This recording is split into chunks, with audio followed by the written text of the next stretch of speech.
तो सबके अच्छा लगने की बात नहीं है। आपने कहा कि वो बीजेपी के तरफ से ढोंग किया जा रहा है। यदि दुर्गा पूजा में मूर्ति रख के पूजा करना ढोंग है, तो मेरा सीधा पूछने का मतलब कि अजान में इस तरीके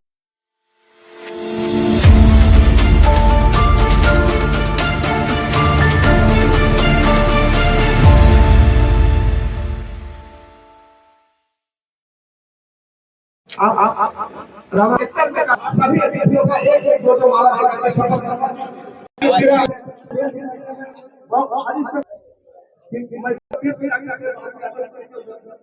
हम सबको परीक्षा के बात कर रहे थे कि एक बच्चा एक में हो, और वहीं पे कोई बच्चा नहीं है जो प्रताड़ित न किया गया हो।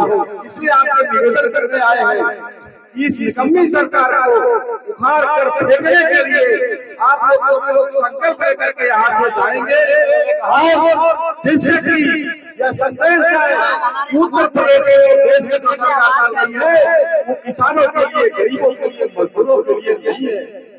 यह भाई को भाई से लड़ाने वाली सरकार है, यह जात को जात से लड़ाने वाली सरकार है, धर्म को धर्म से लड़ाने वाली सरकार है। ऐसे निकम्मी सरकार को उखाड़ कर फेंकने का संकल्प लेना है। बहुत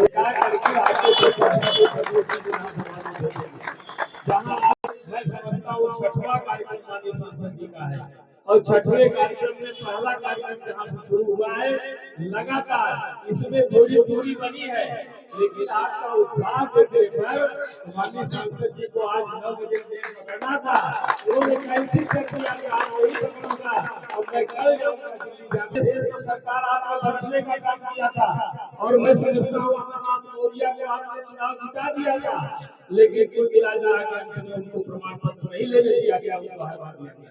और जब हरवा दिया गया तो कल कार्यक्रम हो रहा था, और उस कार्यक्रम में मौर्या भी आकर के लोग इकट्ठा होके एक संकल्प ले रहे थे हाथ उठा के, और वो ये कह रहे थे कि जिस तरह से मुसलमान निकल करके मौर्या यात्री को जिताने के लिए एक वोट डाला है अमरनाथ मौर्या को, वही मौर्या क्या करना है कि हम इस मुसलमान को जिताने के लिए हम हमको किसी भी कीमत में विधानसभा में भेजने के लिए एक वोट मौर्या बिरादरी का डाल करके भाई को वोट डालने का काम करेंगे। आज यही राजनीति जहाँ प्रदेश में बैठी सरकार लोगों को बांटने का काम कर रही है, वही आप जानते हैं पटेल बिरादरी के 10 प्रत्याशी माननीय अखिलेश जी ने लोकसभा चुनाव उतारा था, और 7 सांसद सामूहिक रूप से आकर के जीत करके आपके बीच में बैठे हैं। उसमें के एक आपके बीच में एसपी पटेल जी, जिनका को स्वागत हम आप कर रहे हैं। दोस्तों, उनके भी मन में इस तरह का भाव है कि अगर तमाम सारी परिस्थितियों में एक वोट डालने के मुसलमानों ने अगर हमको जिताने का काम किया है, तो आज हम इनके बांटने से नहीं बचेंगे, बल्कि पटेल बिरादरी के लोग एक डाल करके इनको जिता करके प्रदेश की विधानसभा में भेजने का संकल्प लोगों ने लिया है। तो दोस्तों, मैं आपसे कहना चाहूंगा, एक क्रांतिकारियों का इलाका रहा है, और जब क्रांतिकारियों का इलाका है तो इसको आजाद कराने में लोगों ने भी अपनी जान की बात लगाई थी। उनके मन में भी एक सपना था कि हमारा देश आजाद हो जाएगा तो सर्वांगीण विकास हो जाएगा, लेकिन आज के गाँव में अभी ईमानदारी सच्चाई से देखा जाए तो सड़क, बिजली, पानी, दवाई और पढ़ाई का भरपूर इंतजाम नहीं हुआ है, और जब नहीं हुआ है तो आपको भी संकल्प लेना है।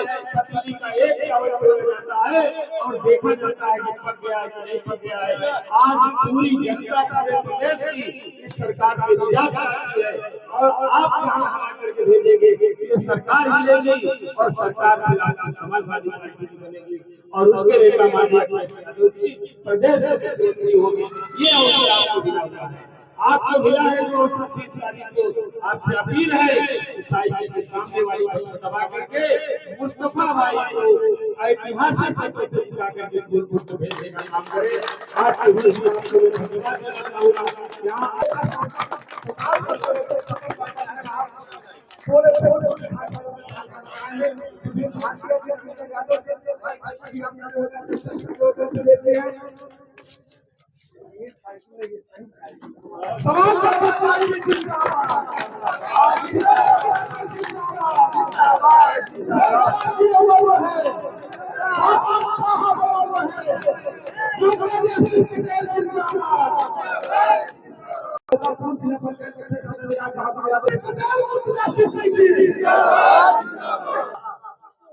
बाबा साहब आशीर्वाद से, उनके सभी के द्वारा लिखे गए संविधान से तुम्हें मिला था कि आप जो है अगड़ों के बराबर बैठ सकते, उनके बराबर आप चल सकते हैं। खास हर मामले में आपको बराबरी का हक दिया गया था, वो खत्म कर दिया। भाजपा के लोगों ने नारा दिया जब 400 सीटें दो हम संविधान बदल देंगे, तो संविधान खत्म हो जाता तब क्या होता, सब भिखारी हो जाता। ये सब मतलब हर आदमी सरकार की और मुंह ताकता के हमें कुछ मिले। इन लोगों ने साजिश रची कि सारा धन साजिश के तहत चल रहे हैं कि सारा धन देश का अमीरों को दे दो, सच की तरह बोलना है। वो झूठ भी सच की तरह बोलता है, अगर वो कभी धोखे से सच बोलते तो एतबार ना करते। तो ये ऐसे नहीं करते, ऐसे ही नहीं कभी कविताएं लिखते थे, सच्चाई होती तो उस व्यक्ति ने पूरे। सर कल कोटवा से योगी आदित्यनाथ जी ने एक नारा दिया था, देख सपाई बिटिया घबराए, इसके विषय में क्या कहना चाहते हैं आप? वो अपने लिए कह रहे हैं, सपा के लिए अब नहीं कह रहे हैं, क्योंकि 10 साल से तो वही हैं। और क्या हुआ मणिपुर में, क्या हुआ जो है इनके जो बांगरमऊ के विधायक ने किया था, इन्हीं के पार्टी का था। तो ये सब दूसरे पे दोषारोपण करना जानते हैं, लेकिन इस समय लॉ एंड ऑर्डर सबसे खराब है और हर मामले में ये सरकार विफल है। इसलिए ये ऐसे नारे जो है देना, ऐसी बातें कहना, ये उचित नहीं लगता है। सर प्रोटेक्शन पीडीओ को उन्होंने कहा प्रोटेक्शन ऑफ दंगाई, इसके विषय में क्या कहना चाहते हैं? ये किस तरह से लूट मचाए हैं इस समय, इनके जो है थानों में बैठे हुए लोग, इस समय जो है इनके जितने विभागों में जो अधिकारी हैं सब इन्हीं के नाते रिश्तेदार हैं। तो वो क्या करें, लूट ही तो मचाए हैं और दूसरे पे जो है वो आरोप लगाते हैं।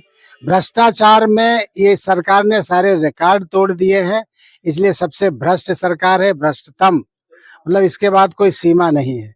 तो इनसे जो है किसी भी तरह की उम्मीद करना उचित नहीं। सर आपने अभी मंच से कहा कि दुर्गा पूजा मूर्ति रख के पूजा करना ये बीजेपी का ढोंग है, हाँ। तो क्या लाउड स्पीकर लगा के अजान करना ये कहाँ तक सत्य है? आप लोग भी तो करते हैं, वो रामायण से कितनी हाई वॉल्यूम पे करते हैं, तो वो भी अगर वो है सुप्रीम कोर्ट का आदेश है तो लो वॉल्यूम पे करेंगे, करते हैं।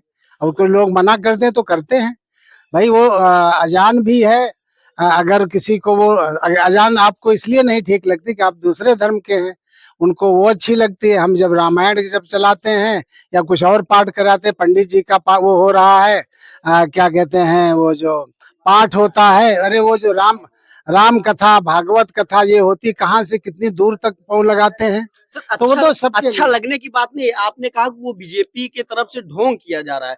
यदि दुर्गा पूजा में मूर्ति रख के पूजा करना ढोंग है, तो मेरा सीधा पूछने का मतलब कि अजान में इस तरीके लाउड स्पीकर लगा के नहीं, हम इस चीज के सख्त खिलाफ हैं। जिस मूर्ति की पूजा करो उसको बाद में गंदे नाले में फेंकाओ, नदी नाले में फेंकाओ। इस बात का, जिसकी पूजा करो या तो घर में रखो, उसकी साल भर पूजा करो, मैं भी करता हूँ। अब सर मुद्दे की बात, हाँ। हमारे मुस्तफा जी के साथ अभी कुछ बयानों के से कुछ अन्य बिरादरियां उनसे कट रही थी, और जैसा कि आजाद पार्टी पे मुसलमान प्रत्याशियों को दिया, तो क्या कहीं न कहीं हमारी मुसलमान बिरादरी और कुछ छोटी बिरादरियां मुस्तफा जी से जुड़ रही है, कट रही है? मुस्तफा जी से सब लोग जुड़ रहे हैं। मुस्तफा जी पीडीए के वो है, पिछड़ा दलित अल्पसंख्यक, ये जो हमारी समाजवादी पार्टी का दिया हुआ वो है। एकजुट रहो तभी आपको जो है सम्मान मिलेगा। इस सरकार ने जो लूट मचाई है, जो नौकरियां नहीं दे रही है, पढ़ने के अधिकार नहीं दे रहा है, स्कॉलरशिप खत्म कर रही है, तो ये सब किसका हो रहा नुकसान? पीडीए का ही नुकसान हो रहा है। तो इस बात का उन्होंने नारा दिया है कि सब लोग एकजुट हो, और सब लोग उनके साथ एकजुट हैं। सर आप भी कुछ कहना चाहेंगे? क्या माहौल है इस बार फूलपुर विधानसभा? बहुत अच्छा है, ऐतिहासिक मतों से मुस्तफा सिद्दीकी जीतने जा रहे हैं। सर आप? बिल्कुल सही है, सारे लोग एकजुट हैं, सभी जाति वर्ग धर्म के लोग एकजुट हैं, और कहीं से किसी को संदेह नहीं है, क्योंकि माननीय राष्ट्रीय अध्यक्ष जी ने जिस तरह से सभी वर्ग के लोगों का सम्मान किया है, सबको एकजुट किया है, और पूरा नौजवान एकजुट है, क्योंकि वो कहीं से उसको रोजगार नहीं मिल रहा है, नौजवान लाठी खा रहा है। किसी भी जात बिरादरी का छात्र हो, वो समाजवादी पार्टी के सर आपने रोजगार की बात कही, भी कोटवा से मंच से कल योगी जी ने कहा कि जो भी रोजगार में रह के अगर यदि उसका देहांत हो जाता तो हमारी सरकार उस घर को नौकरी और प्लस कुछ रकम भी देने का उन्होंने घोषणा की है। कहां तक सत्य है? देखिए, ये केवल घोषणा वाले लोग हैं, आज तक कभी दिखाई नहीं पड़ा। जो माननीय सांसद जी ने एक शेर कहा भी आपने सुना है कि अगर वो भूल से भी अगर सच बोल दे तो एतबार मत करना, इसलिए कि झूठ बोलने वाले लोग हैं। ये पूरा ठगते रहे हैं। नौजवान इंतजार कर रहा है 10 साल से, हमारी बेटियां हो चाहे बेटे हो, वो शादी के लिए कि हमारी नौकरी लग जाएगी तो शादी कर लेंगे। 10 साल से कोई वैकेंसी नहीं निकली है, आज वो लाठी खा रहे हैं। जब तक जो है कि उत्तर प्रदेश में माननीय अखिलेश यादव जी की सरकार नहीं हो जाती है, तब तक जो है कि ये पीडीए के लोग और सभी छात्र नौजवान सभी एकजुट हैं। और इस सरकार को, वर्तमान जो निकम्मी सरकार है, इसको हटाने का सब लोगों ने संकल्प ले लिया है। वो कुछ भी बोले, उनका कोई विश्वास करने वाला नहीं है। प्रधान जी 1 मिनट, आप अभी कोटवा से ही कल मंच द्वारा उन्होंने क्या बोलते हैं कछार बेल्ट को एक बड़ा अच्छा गिफ्ट दिया है, क्या उससे वहां के यादव कट रहे हैं सपा से? देखिए, आज जो भी पीडीए से संबंधित समाज है, चाहे वह हम पर्सनल यादव समाज की बात नहीं कर रहे हैं, हम कुर्मी पटेल की बात करें, लोहार, सोनार, कुहार, हरिजन में जो हमारे मुख्य 4 जातियां पाफी, चमार, खटीक, धोबी, हम सभी जो माइनॉरिटी में अंसारी हैं, जो और भी समाज के लोग हैं, जो हमारे यहाँ खान बिरादरी हैं, मतलब जो पीडीए से संबंधित समाज है वह निश्चित रूप से इस सरकार से बहुत ही प्रभावित है। उन्होंने तो ये भी आज अच्छा ये बताइए, पहले होता था कि बच्चा बीटेक करने के बाद, आईटीआई करने के बाद, बीएड करने के बाद तमाम ऐसी वैकेंसी आती थी। आज से 10 साल पहले देख लिया जाए, ठीक, तो कहीं न कहीं वैकेंसियों की भरमार रेलवे सेक्टर में, शिक्षा विभाग में और आपका बैंक सेक्टर में, एसएससी में। मैं पढ़ा लिखा, मैं जान रहा हूँ, समझ रहा हूँ कि आज जो स्थिति बिगड़ी हुई है, निश्चित रूप से सरकार उसकी जिम्मेदार है। सरकार ने भी कहा कि 2 करोड़ नौकरियां हर साल देंगे। कहाँ गई जुमलेबाजी? आज उनकी फंसी है, आज वह चुनाव से बाहर जा रहे हैं, उनको लग रहा है कि ये 9 सीटें हमसे दूर जा रहे हैं, इसलिए जबरदस्ती एक लुभावना दे रहे हैं। और जाति जो आज उनका गलत माहौल है, वह समाज को, विशेष जाति को निशाना बना रहे हैं। ये एक न तो राजा का एक कर्तव्य है, न तो किसी जिम्मेदार मुख्यमंत्री की दायित्व है कि वह गलत। इसलिए चाहते सभी पीडीएफ समाज मिलकर यह 9 सीटों को जिताने का समाजवादी पार्टी के पक्ष में करेंगे और हम सभी पीडीए के पीडीए और समाजवादी के साथ हैं।